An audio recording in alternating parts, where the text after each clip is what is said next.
اللهم صل وسلم على سيدنا محمد صاحب البشرى صلاة تبشرنا بها. Assalamualaikum warahmatullahi wabarakatuh. Alhamdulillahirabbil alamin. Wassalatu wassalamu ala asrofil anbiya'il mursalin sayyidina Muhammadin wa ala alihi wa sahbihi ajmain, amma ba'd. Para pemirsa yang berbahagia, kali ini kita akan membahas dalam kitab Hidayatul Azkiyah, yaitu bab tentang tadzkirah. Tadzkirah itu adalah peringatan atau pengingat ya bagi kita semua, dan kebetulan ini adalah bab-bab terakhir ya yang perlu mendapatkan perhatian eh, kita setelah membahas ya bab-bab sebelumnya. Oke, kita lanjutkan. Man la lahu suhlun bidunya tarika dunya lahu mabalu zalika ya betula. Barang siapa yang tidak lagi memiliki kesibukan dunia atau telah meninggalkan dunia, dan lahum dan telah menyerahkan kepada mereka ya urusan dunia kepada ahli dunia, mabalu dzalika yabtula, atau yang demikian itu ya mereka tidak lagi bekerja ya. Dalam suatu kondisi manusia ya, pada akhirnya juga ketika pada masa-masa mudanya memiliki kesibukan yang luar biasa, tetapi ada masa-masa ketika tidak lagi memiliki kesibukan dan juga tidak lagi dituntut oleh kepentingan-kepentingan dunia, dan dia tidak lagi bekerja. Biasanya itu adalah mereka pada usia-usia, kalau usia kerja, ada usia kerja, maka mungkin orang yang sudah usia pensiun ya, usia-usia tua yang tidak disibukkan oleh kebutuhan-kebutuhan dunia. Ya, tapi banyak juga ya orang-orang yang tidak lagi sibuk ya urusan dunia, harusnya dia nanti akan lebih sibuk kepada urusan akhirat ya. Tapi kadang di akhir-akhir hidupnya malah disibukkan ya oleh urusan-urusan ya anaknya ya. Artinya bahwa anaknya punya anak ya, urusan cucunya. Jadi disibukkan ya. Malah kemudian lebih sibuk ya daripada orang tua ya dari cucunya, karena dianggap wah ini ayah ibu sudah nggak punya pekerjaan lagi, sudah bebas ya, maka ditambahi pekerjaannya dengan merawat anak. Padahal kalau di sini dalam kitab Hidayatul Atqiyah disebutkan barang siapa yang tidak lagi memiliki kesibukan di dunia atau telah meninggalkan urusan dunia, menyerahkan urusan dunia ya, dan tidak lagi bekerja ya, maka apa yang harus dilakukan? Fa bihikmatir rabbil ali tana'ama. Maka kemudian hendaknya ya eh, berkhidmat ya untuk Allah, berkhidmat untuk Tuhan yang maha tinggi ya, maka betul-betul nikmatilah. Jadi masa-masa kemudian tidak disibukkan urusan dunia, maka digunakan untuk menikmati ya, berkhidmat kepada Allah Subhanahu wa taala dalam bentuk ibadah ya. Jadi kalau kita melihat orang tua kita ya, jangan kemudian wah ini orang tua sudah nggak ada kesibukan begitu ya, maka ditambahi kesibukan suruh jaga anak ya, malah lebih repot ya sana kemari ya. Maka hendaknya tidak seperti itu ya. Beri kesempatan ya kepada orang tua ya untuk menikmati hidupnya ya dengan hikmati Robil al-Ali, dengan berkhidmat ya kepada Allah, kepada Tuhan yang maha tinggi. Dengan cara apa? Bisolatihi, dengan sholatnya. Karena dulu mungkin ya ketika masih aktif bekerja ya, sholatnya tidak sekhusyuk ya, tidak waktunya sebanyak yang dimiliki sekarang ini ya, maka pada masa-masa tidak ada pekerjaan, maka ya hendaknya kemudian bisa menikmati sholatnya ya, sehingga tidak perlu buru-buru begitu ya. Kan kita kadang sholat buru-buru karena setelah ini akan mengajak ada rapat atau ada pekerjaan yang lain gitu ya.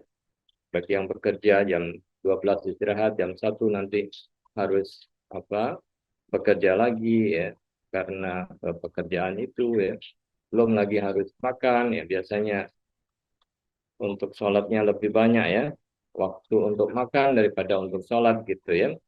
Kalau makannya tidak diburu-buru, sholatnya yang diburu-buru ya. Nah, dalam kondisi yang kemudian sudah masa-masa kita tidak lagi sibukkan dengan pekerjaan, maka itu dilakukan dengan wabihidmatir rofi al-ali tanah amal. Maka hendaknya kemudian berkhidmat, beribadah ya pada Rob Tuhan yang maha tinggi ya. Itu betul-betul bisa dinikmati dengan bisolatihi, dengan sholatnya, watilawati ya, dengan membaca Al-Quran, ya, mutasyagila ya, dan betul-betul itu menjadi aktivitas atau em, kesibukan. Karena apa? Karena pada usia-usia ini menjadi usia penting ya, terutama pada usia-usia 60 tahun ke atas ya. Kalau Rasulullah kan menyampaikan ya bahwa umatku ya usianya antara 60 sampai 70 tahun. Dalam sebuah hadis ya dari riwayat Abu Hurairah juga disebutkan bahwa ya Allah tetap menerima uzur alasan ya, seseorang yang diakhirkan ajalnya sehingga ia berumur 60 tahun. Artinya apa? Ya, artinya ya, bahwa sebelum 60 tahun ya uzur-uzur yang berbagai macam hal itu masih dimaafkan ya oleh Allah Subhanahu wa taala ya karena sudah banyak ya aktivitas ini dan itu. Tetapi setelah usia dipanjangkan 60 tahun ke atas ya. 60 tahun ke atas itu disebut sebagai usia bonus ya dari Allah Subhanahu wa taala. Karena rata-rata ya 60 70 ya usia umat Rasulullah Shallallahu alaihi wasallam. Maka setelah usia 60 ke atas itu tidak lagi ada udzur yang bisa menyebabkan seseorang begitu ya tidak secara sempurna dalam beribadah ya ibadahnya tidak lagi tergesa-gesa karena masih banyak urusan-urusan dunia maka pada usia-usia itu ya harus tadi itu ya karena tidak ada kesibukan dengan dunia maka harus disibukkan dengan urusan-urusan akhirat ya dengan beribadah kepada Allah Subhanahu wa taala dengan cara apa? Salah satunya adalah dengan sholat, dengan tilawah. Nah, itu yang menjadi aktivitas. Maka ya orang-orang yang sudah tidak lagi bekerja, maka kemudian lebih banyak waktunya ya, akan lebih dekat dengan masjid, ya, banyak membaca Quran. Ya. Tapi tentu kebiasaan itu tidak bisa dilakukan kalau tidak bisa dilaksanakan kalau semasa mudanya ya, tidak membiasakan diri dengan sholat, tidak membiasakan diri membaca Al-Quran. Sehingga ketika masa-masa sudah tidak lagi memiliki aktivitas, ya, maka secara otomatis kemudian ya, mereka itu mendambakan waktunya yang lebih banyak ya untuk membaca Al-Quran. Karena dulu mungkin atau untuk menganggap bahwa waktunya tidak banyak karena untuk banyak pekerjaan. Nah, sekarang ketika tidak lagi ada banyak pekerjaan, maka itu digunakan untuk membaca Al-Quran, ya. Membaca Al-Quran, kemudian beribadah dengan sholat dan lain sebagainya. Nah, ini juga sebagai pengingat kepada kita semua. Jadi ketika masa-masa ya, usianya sudah usia ya 60 tahun ke atas atau sudah 50, 60 dan lain sebagainya, maka harus sudah menyiapkan ya, mendekatkan diri lebih banyak begitu ya. Urusan-urusan itu dengan urusan-urusan akhirat. Sehingga orang tidak ketika tidak ada lagi pekerjaan tidak mengalami power syndrome ya, yang dulunya menjabat, yang dulunya bekerja tiba-tiba tidak begitu ya. Kemudian secara psikologis mengalami perubahan ya. Hari-harinya digunakan lebih banyak marah ya, meluapkan ya, kekesalan dan lain sebagainya. Ada kan juga yang bertanya kenapa orang pada usia tua kok semakin jadi gampang marah gitu ya, gampang tersinggung ya. Kolesterolnya naik, darah tinggi, tekanan darah naik, gula darahnya naik ya. Padahal kan tidak lagi ada pekerjaan, harusnya lebih rileks ya. Tapi justru ketika tidak ada pekerjaan ya, membuatnya menjadi tidak rileks ya. Maka untuk rileks ya, maka pekerjaan yang harus dilakukan adalah dengan berkhidmat kepada Allah Subhanahu wa taala, memperbanyak sholat tilawah sehingga hatinya menjadi lebih tenang ya, tidak gampang marah gitu ya.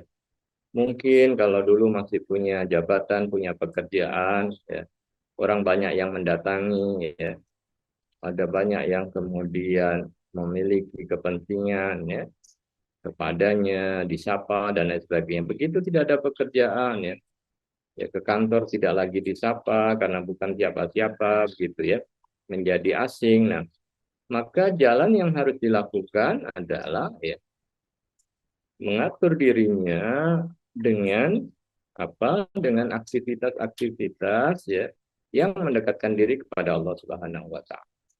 Maka dalam kondisi seperti itu ya utamakan dengan memberikan kesempatan untuk ya beribadah. Mungkin kalau ada rezeki bisa dengan melakukan umroh ya. Jadi semua itu menjadi like. Bukan kemudian kita malah membebani dengan pekerjaan-pekerjaan ya, kepada orang tua ya, disuruh mengurus anak gitu ya. Sementara kemudian kita bekerja ya, sehingga dia akan sibuk ya dengan hal-hal yang seperti itu ya. Mungkin kalau dulu masih kecil ya orang tua kita membesarkan kita ya, kemudian sampai kita apa berkeluarga. Nah, harusnya kan beban itu selesai, tapi begitu kita berkeluarga ternyata nambah beban lagi gitu ya dengan anak-anak kita, cucu kita, nah apa cucu-cucu dari orang tua kita. Nah, ini kan saya kira harus kita perhatikan sehingga secara psikologis ya, ketika orang memasuki masa tua sudah tidak ada aktivitasnya akan menjadi lebih siap ya dengan kondisi yang ada. Kenapa para ustadz, para kiai semakin tua itu semakin matang begitu ya eh, posisinya ya, semakin dekat dengan Allah, semakin dekat dengan masyarakat dan semakin dibutuhkan oleh masyarakat. Padahal pekerjaannya ya hanya beribadah, ya, tilawah, zikir dan lain sebagainya. Tapi banyak juga ya orang-orang yang ingin bertemu ya, mendapatkan pengajaran, ya, mendapatkan ilmu ya.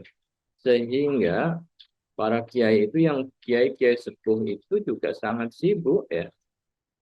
Baru selesai sholat sudah ada tamu yang menunggu ya.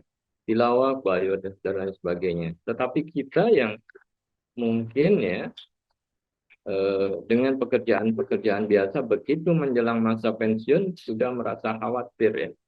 Oh, jangan-jangan saya tidak ada lagi teman, jangan-jangan saya begini begitu dan lain sebagainya. Apalagi orang-orang yang kemudian pada masa ketika bekerja yang memperlakukan teman-temannya ya tidak secara adil atau kemudian ya karena merasa menjadi orang yang hebat, memiliki kekuasaan, posisinya tinggi, kemudian sewenang-wenang kepada orang-orang yang ada di bawahnya, ya suka marah, perintah seenaknya saja dan lain sebagainya. Maka ketika kekuasaan jabatan itu tidak ada, maka timbul kekhawatiran ternyata ya, dia tidak lagi memiliki jabatan, tidak memiliki kekuasaan. Itu yang terjadi adalah power syndrome ya. Jadi sindrom kekuasaan sudah tidak bekerja, sudah tidak memiliki jabatan, tapi seakan-akan masih memiliki jabatannya. Maka yang pekerjaannya adalah marah dari satu tempat ke tempat lain dan itu diluapkan. Tetapi dalam hal ini, dalam kita hidayatul azkiyah, bagaimana kemudian kita mensikapi itu? Barang siapa yang tidak lagi disibukkan oleh urusan dunia, tidak lagi bekerja, maka kemudian cara yang paling baik adalah mengisi waktunya. Ini adalah kesempatan yang sangat baik, kesempatan emas ya, untuk kita mengisi waktu sebaik-baiknya dengan beribadah kepada Allah ya. Wa bi hikmatir rabbil an ali tanama, maka hendaknya kemudian berkhidmat ya, beribadah kepada Allah Subhanahu wa taala itu bisa dinikmati sebaik-baiknya, sepuas-puasnya karena tidak ada lagi hambatan dan itu dilakukan dengan wabitolatihi, dengan sholat, watilawatin, mutasyahala dan juga membaca tilawah Al-Quran ya menjadi kesibukan. Nah, kalau itu bisa dilakukan dengan sebaik-baiknya, jadi ada orang ketika masa mudanya tidak mampu menghafal Al-Quran, tetapi ada orang yang usia 60 itu mampu untuk menghafal Al-Quran menjadi hafiz. Ya, kenapa? Karena dia sudah tahu jalan hidup yang harus dilalui, bahwa inilah masa-masa yang dia gunakan ya, untuk banyak ya beribadah mengabdi kepada Allah Subhanahu wa taala. Sehingga ketika pada masa 60 tahun ke atas ya, karena sebelumnya dia sudah banyak baca Al-Qur'an, dia beribadah secara tertib ya, maka kemudian ingatannya itu dijaga oleh Allah Subhanahu wa taala. Walaupun usianya mungkin sudah senja, sudah 60 tahun ke atas, tetapi masih diberi kekuatan oleh Allah Subhanahu wa taala untuk menghafal. Wa idza samatu fi sholati ta'arradat. Maka ya ketika ya orang-orang ya as-samatu itu bosan fi sholat, sudah capek dengan sholat, nah, maka ta'arradat qatlul Quran bi rahbatin muta'ammila ya. Kalau sudah itu sudah betul-betul ya sudah capek dengan sholat ya, maka ya pindah dengan fathul Quran ya, dengan tilawatil Quran. Jadi sholat dinikmati ya, sholat sunnah ya diperbanyak gitu ya. Kemudian setelah itu sudah capek, pindah aktivitas yang lain apa? Dengan tilawatil Quran, birahbatin ya, dengan betul-betul ya memposisikan diri takut kepada Allah Subhanahu wa taala, muta'ammila dan berusaha untuk memahami, memanai apa yang dibaca. Sehingga banyak kesempatan yang dia miliki. Dia kemudian membaca terjemahnya, membaca tafsirnya, betul-betul memahami, merefleksikan dirinya dari pengalaman-pengalaman dulu hingga sekarang, sehingga menjadikan dia pada usia-usia itu ketika tidak lagi dipenuhi dengan kesibukan, menjadikan dirinya semakin bijak ya, semakin bisa menerima realitas yang ada, memasuki fase-fase yang lebih matang karena dia telah menyiapkan diri untuk bertemu kepada Allah Subhanahu wa taala dengan memperbanyak ya kesibukan-kesibukan dalam beribadah kepada Allah Subhanahu wa taala. Wa idza sami'ta tilawatan fanzil ila dzikrin biqalbin wal lisani mukmila. Nah, ketika kemudian juga sudah capek ya, sudah bosan gitu ya, dengan tilawah, membaca Al-Quran, memahami dan lain sebagainya, maka fanzil ila dzikrin biqalbin ya. Maka ya turunlah pada aktivitas apa? Dzikrin biqalbin ya. Zikir dalam hati. Jadi setelah membaca Al-Quran ya dengan suara, kemudian dilanjutkan lagi aktivitasnya ya dengan zikirnya di dalam hati. Zikir di dalam hati itu bisa dilakukan ya sambil jalan-jalan ya. Habis sholat subuh, tilawah, sholat subuh ya. Kemudian lanjut ada sholat syuruk ya. Kemudian sholat duha mungkin, kemudian tilawah. Nah, setelah itu bisa dilakukan dengan aktivitas fisik tapi dibarengi dengan zikir hati ya. Apakah itu dengan olahraga kecil ya, dengan jalan-jalan gitu ya. Kalau di dalam kompleks ya, jalan keliling kompleks tetapi hatinya terus dalam kondisi berzikir kepada Allah Subhanahu wa taala. Atau jalan ke pasar ya, tapi hatinya tetap berzikir. Wal lisani mukmila ya. Jadi zikir qalbi, ada dua zikir ya, zikir qalbi dan zikir lisan ya, keduanya. Jadi kalau zikir qalbi ya di dalam hati yang menyebut Allah Allah, di dalam hati la ilaha illallah alhamdulillah dan sebagainya, hatinya selalu dipenuhi dengan zikir kepada Allah Subhanahu wa taala, atau dengan cara zikir lisan ya, baca tahlil ya, la ilaha illallah, atau menyebut asma Allah ya dalam duduknya ya. Itu dengan zikir secara lisan mukmila dan disempurnakan. Summa adkurun bil qalbi wa huwa muraqabah. Dan kemudian ya zikirlah betul-betul bil qalbi dengan zikir hati itu ya wa huwa muraqabah ya. Dan itu adalah zikir hati itu betul-betul muraqabah. Apa muraqabah? Ya, dengan zikir itu ya, maka kemudian menjadikan kita muraqabatullah ya, betul-betul diawasi oleh Allah Subhanahu wa taala. Sehingga dalam aktivitasnya gitu ya, itu adalah aktivitas selalu ingat ya, selalu zikir ya kepada Allah Subhanahu wa taala. Maka ya sebagai pengingat ya, zikir ini mengingatkan kita dan menjadikan hati kita menjadi tenang ya, karena kita selalu ya ingat ya kepada Allah Subhanahu wa taala.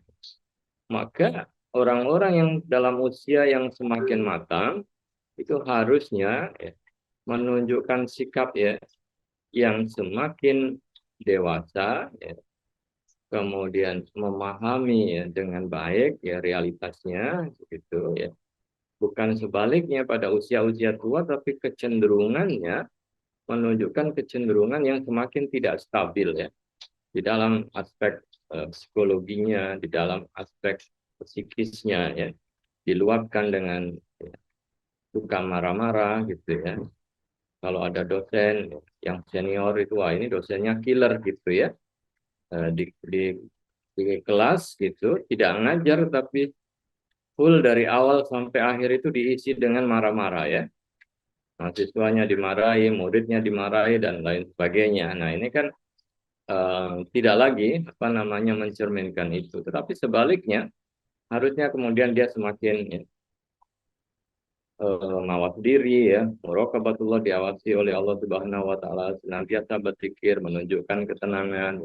Mungkin kalau masih mudanya meledak-ledak ya sekarang sudah mulai berkurang. Bukan malah sebaliknya semakin tua semakin meledaknya ya. Jadi luar biasa sehingga orang akan menjadi takut ya ketika bertemu. Kalau ini yang terjadi maka ini tadi ya masuk dalam power syndrome ya, apa namanya sindrom ya kekuasaan gitu. La tastahil ya, dan jangan disibukkan bi hadisin nafsin muhmila ya, dan jangan banyak digunakan hati ini dibiarkan kosong ya, sehingga banyak hadisin nafsin ya, banyak percakapan-percakapan dalam. Apakah hati itu bisa bercakap-cakap ya? Tanya ya. Iya, hati bisa seperti bercakap-cakap kalau kita mengikuti ya. Jadi kan kita membawa kepada perasaan ya, kita diam tetapi sebenarnya itu hati kita berbicara begitu ya. Ia tidak ngomong, kita tidak ngomong ya, tetapi hati kita sebenarnya berbicara. Kita bisa merasakan itu ya. Membicarakan orang di dalam hati. Pernahkah kita membicarakan orang dalam hati? Ya, itu ada tetangga gitu ya dalam hati kita kan ada apa ungkapan-ungkapan tertentu tapi kita tahan di dalam hati. Nah, itu jangan disibukkan kita dengan hati itu dengan ungkapan-ungkapan itu ya. Tetangga kita mendapatkan kebaikan ya, maka responnya harusnya kan lebih positif gitu ya. Dan tidak membiarkan pembicaraan-pembicaraan hati itu menjadi liar gitu ya. Maka itu harus ditertibkan dengan tadi dengan zikir kepada Allah Subhanahu wa taala ya. La tasghil bihadisin nafsin muhmilan. Maka jangan sibukkan ya dengan mengikuti ungkapan-ungkapan di dalam hati ya, uh, dan ya muhmilah, dan juga apa sampai kita kemudian melalaikan kita ya dengan tugas kita berkhidmat kepada Allah Subhanahu wa taala. Hadis nafsin, dan ungkapan-ungkapan hati itu kalau kalam ya seperti sebenarnya seperti ucapan. Jadi ungkapan hati itu juga seperti ucapan kita ya, di dalam. Hanya saja itu kita tahan. Tapi kan sebenarnya persoalannya kan tinggal itu disampaikan saja karena di dalamnya itu sudah berbicara ya. istilahnya sudah berkecamuk gitu ya. Kalau orang tidak bisa menahan, itu nanti akan disampaikan. Maka sebelum itu keluar dari ucapan, maka hati kita harus dibersihkan dan jangan sampai kita disibukkan dengan mengikuti apa-apa ya ungkapan di dalam hati dan itu adalah ungkapan yang tidak benar. Maka selalu dipastikan bahwa digunakan berpikir kepada Allah sehingga ungkapan-ungkapan di dalam hati adalah ungkapan-ungkapan yang positif ya. Sehingga kata hati kita itu adalah kata-kata hati yang positif ya. Jadi kalau orang tidak bisa membedakan yang buruk dan yang baik ya. Rasulullah kan gampang saja ya tanyakan kepada hatimu. Tetapi kalau hati kita bergejolak ya, dibiasakan dengan hal-hal yang negatif, maka tentu hati ini tidak bisa mengukur sebuah kebaikan atau keburukan. Tapi kalau hati kita biasakan dengan berpikir kepada Allah Subhanahu wa taala, maka yang terjadi adalah kata hati kita, nurani kita itu adalah berisi kebenaran.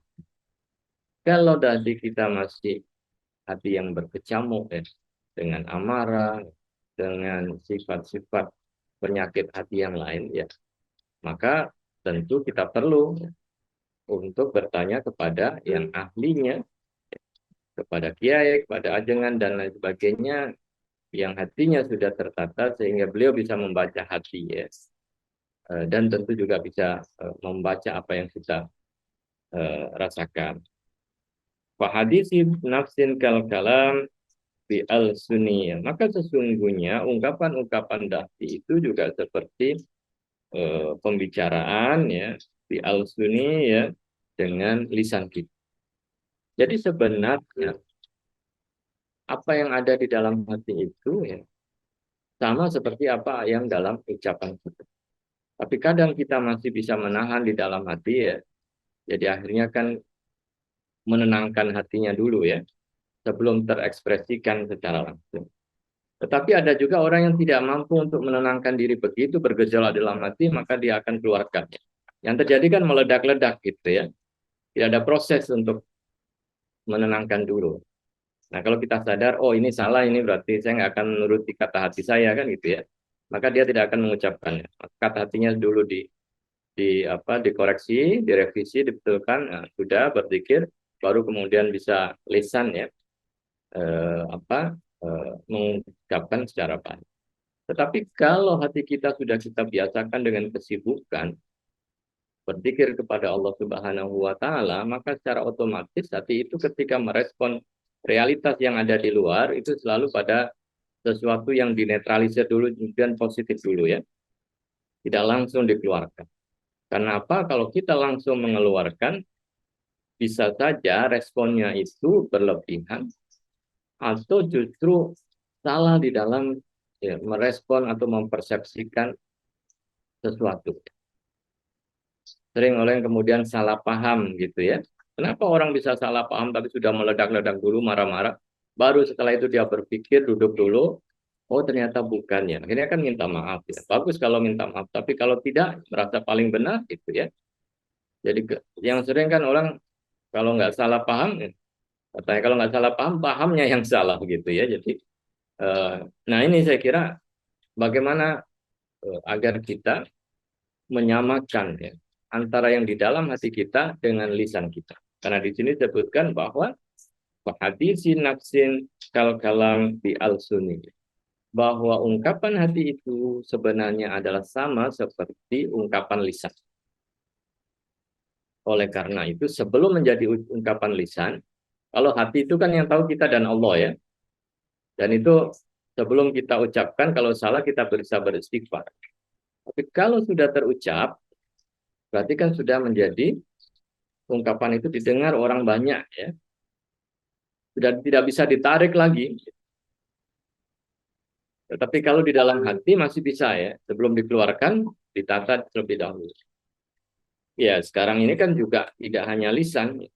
Lisannya diam, tetapi jari-jarinya aktif dan tidak bisa mengontrol dan semua. Maka ada orang yang di dalam grup-grup itu selalu menimbulkan persoalan gitu ya. Kayaknya orangnya pendiam ya. Tetapi kalau di grup kok jadinya bengis sekali gitu ya. Berarti kan itu refleksi dari apa yang di dalam hatinya gitu. Kalau hatinya itu berkecamuk, bergejolak, maka dia tidak bisa meredahkan dulu, meredam dulu ya. Langsung diungkapkan ya apa yang di dalam gejolak ya dalam hatinya. Kalau mungkin kalbunya ya mulawama atau amaru besuk ya yang menuju kepada hal yang buruk itu masih belum menjadi nafsul mutmainnah, jiwa yang tenang ya. Maka jiwa yang tenang itu ya harus dilakukan dengan berzikir ya apa namanya kepada Allah Subhanahu wa taala. Fa hadisin nafsin kal kalam bi al suni yaksu bihi qalbun wala taku ghafila. Maka dengan tadi ya menuruti ungkapan hati setelah itu disampaikan ya, di dalam lisannya tanpa ditenangkan, dipastikan hatinya mengalami ketenangan dulu.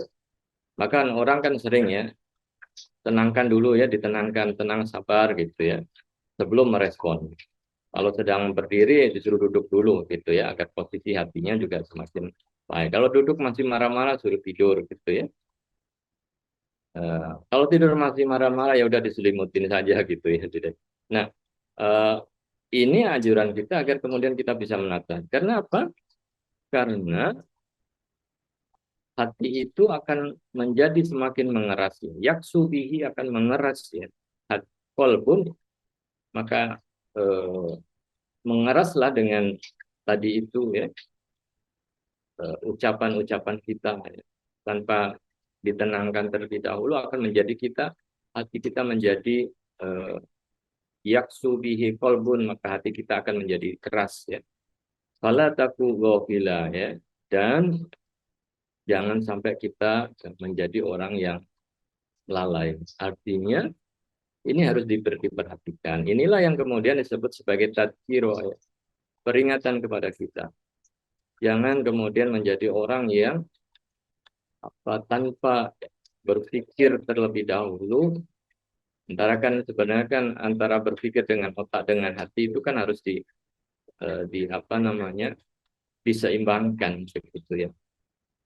Bisa saja dia kemudian menimbangnya dengan pikiran secara rasional, tapi belum tentu yang rasional itu bijak ya dalam mensikapi sesuatu.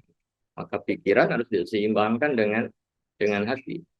Oke, setelah itu dipikir setiap respon dari luar kemudian dipikirkan terlebih dahulu, kemudian dimasukkan di dalam hati ya untuk menimbang-nimbang ini baik atau tidak, baru setelah itu diucapkan.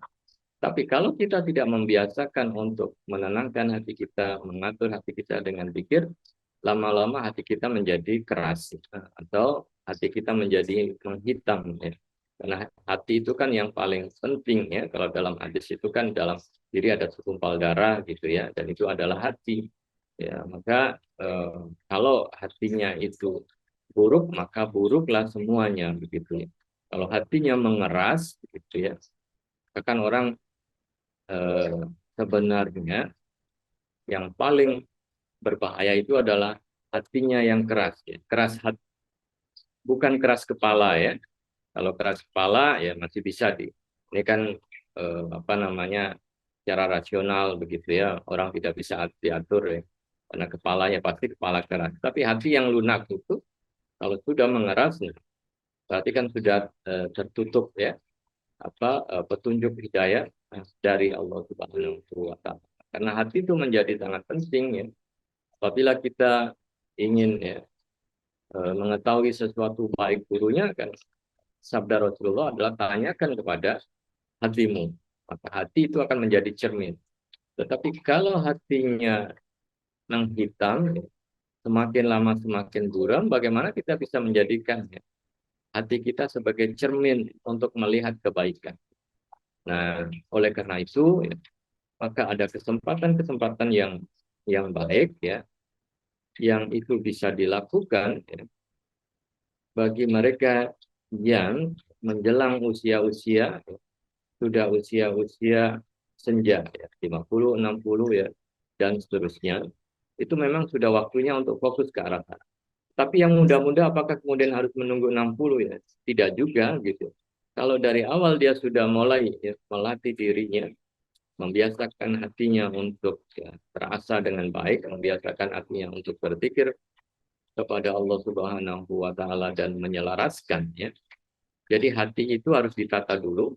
Jadi gejolak-gejolak itu harus ditenangkan terlebih dahulu, baru setelah itu dikeluarkan atau diungkapkan dalam ekspresi ya, perbuatan kita.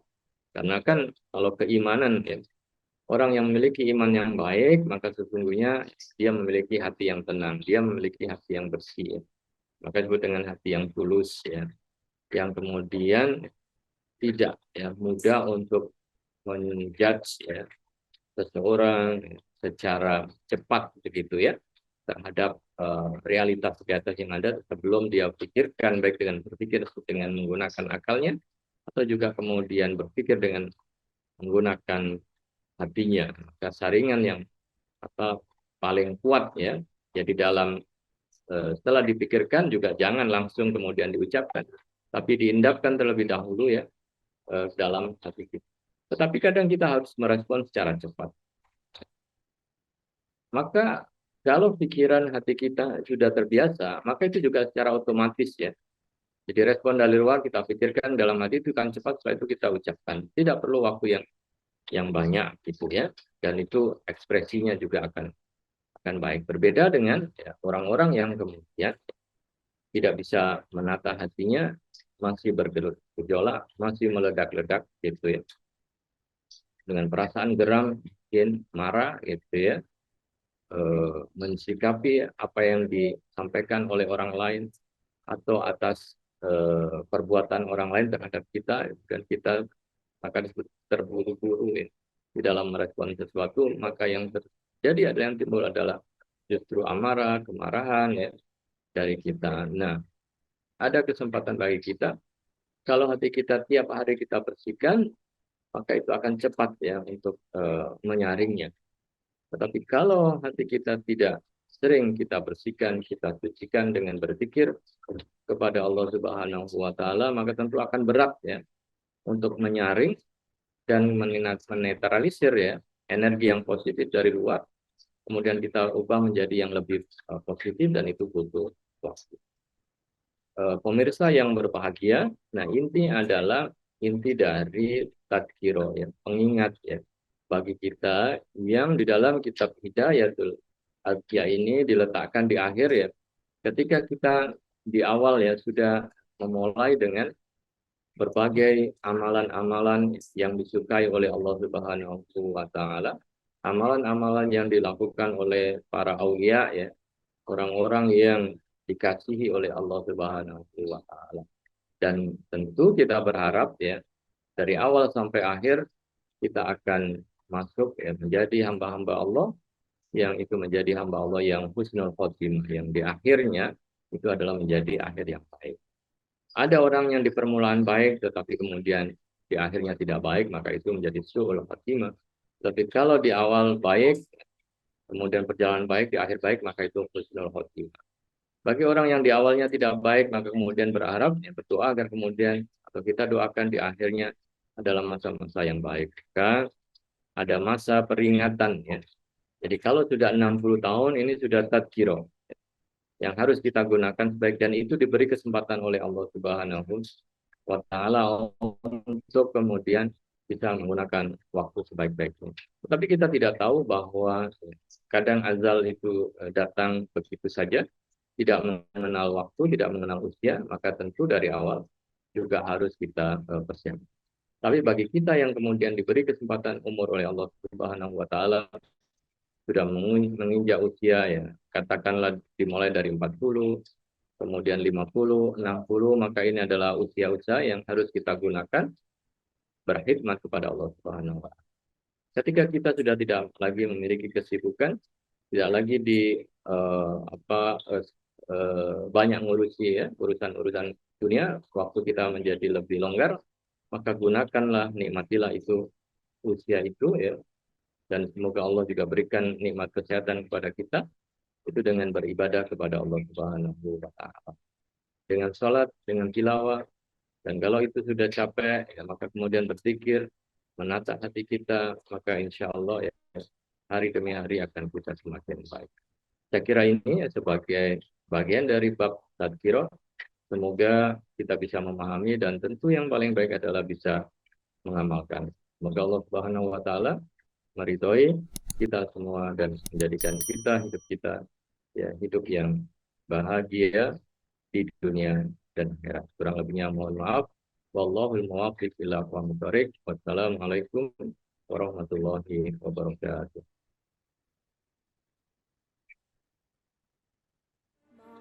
السلامة في أماني شيخنا الله ربي ارحمنا بروحنا يا ربنا مع